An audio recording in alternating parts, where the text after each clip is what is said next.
Coming up at Home Team Weather, feels great out there this afternoon. 77 Tuscaloosa, but it's a warming trend on the way, and wind will rain return. Your forecast is coming up. Stay with us.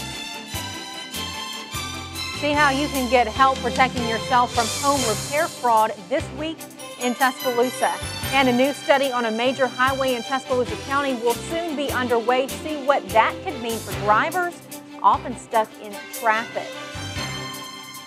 We're glad you're with us this evening. I'm Terry Brewer. And I'm Lauren Brooks. Some homes damaged by last year's storms are still sitting unrepaired. Some experts say some of this is because of fraud. Details in tonight's top story.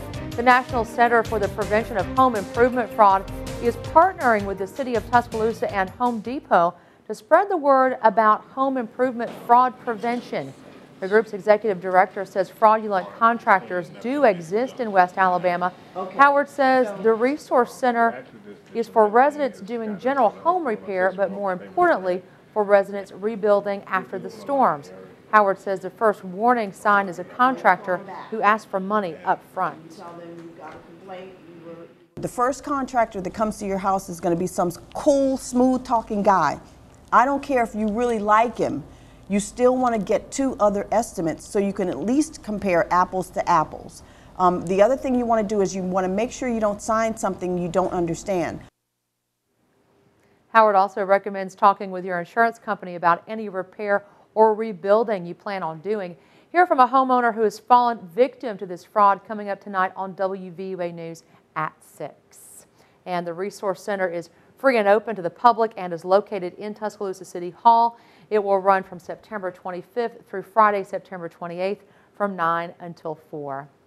Driving on Highway 69 South in Tuscaloosa around this time of day can be somewhat of a headache. That's right, but some good news may be around the corner. County and state leaders say they're teaming up to finance a study on Highway 69. State legislator John Merrill says it's a joint partnership between Tuscaloosa County, the Alabama Department of Transportation, and an independent engineering firm. Officials will study traffic flow, congestion, the possibility of future growth, and other issues involving the area. ALDOT says it still may take a few years to incorporate the study results into the master plan, but ALDOT could make some temporary traffic alleviations. There are some things, though, on the road that we'll start to address relatively soon. Pinch points at intersections, areas where maybe we can squeeze in an additional turn lane or things of that nature to try to expedite the traffic.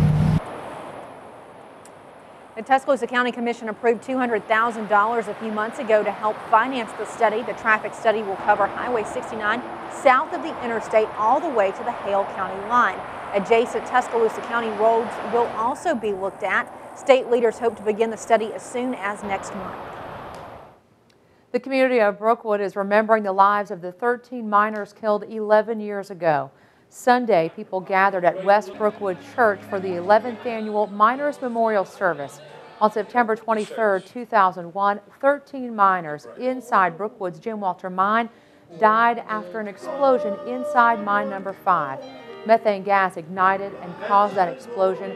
After that, some miners were trapped and died trying to save others. One miner's wife told us she understands the sacrifice the fallen miners made. They did something that our families and our loved ones are still doing today, that it could happen to any one of us at any time. And it's just something that we want to remember and know that these people lost their lives with something that our families could do the same thing.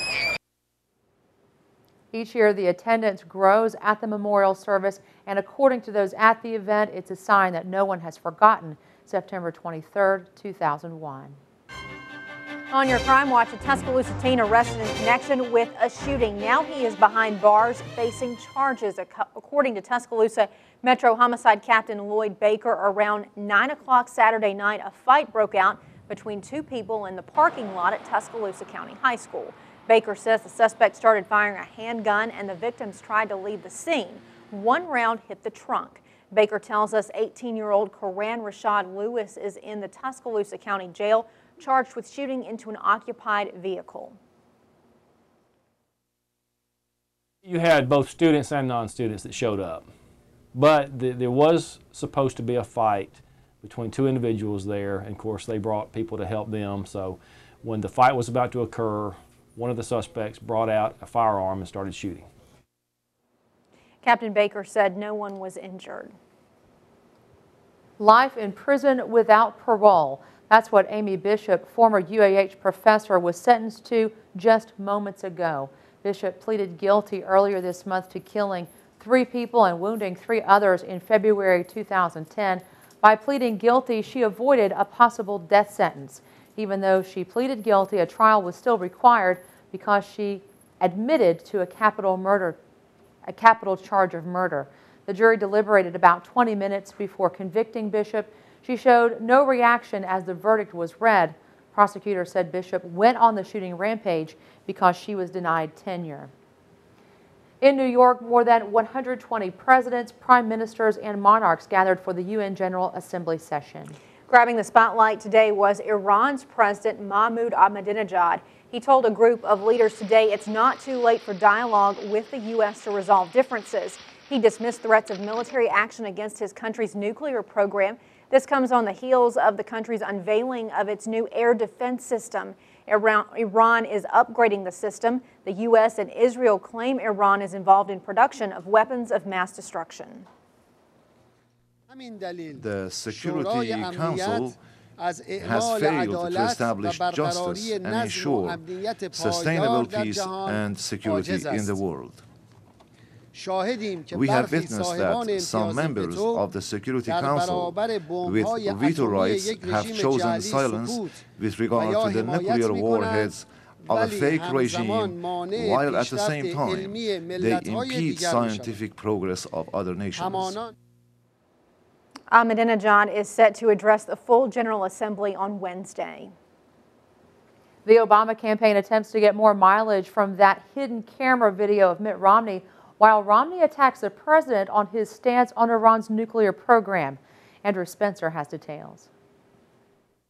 There are 47% of the people who will vote for the president no matter what. It's been a week since Mother Jones published a secretly recorded speech by Mitt Romney to donors. Now, the Obama campaign is trying to capitalize on it with a new ad, which will air in areas Romney plans to visit in a bus tour in Ohio this week. Mitt Romney attacked 47% of Americans who pay no income tax, including veterans, elderly, the disabled. My job is not to worry about those people. Doesn't the president have to worry about everyone?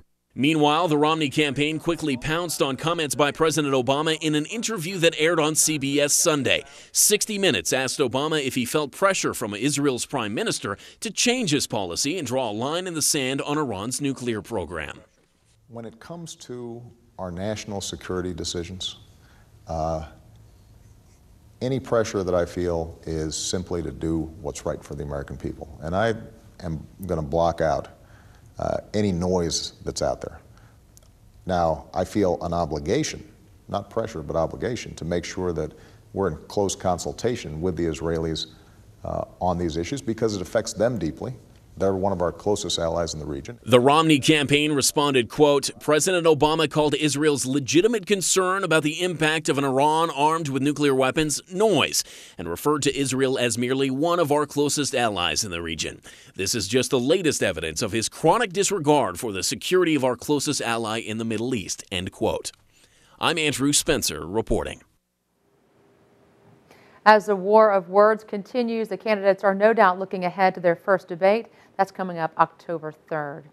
Back here in Tuscaloosa, the Crimson Tide really gave the Owls something to hoot about this weekend. They sure did. Bama stomped Florida Atlantic 40-7, and that means the Tide is rolling into this weekend 4-0. This week's game is the SEC opener at home for the Tide against the Ole Miss Rebels. Here's a live look at Bryant-Denny Stadium where they will face off on the gridiron. ESPN will televise the game.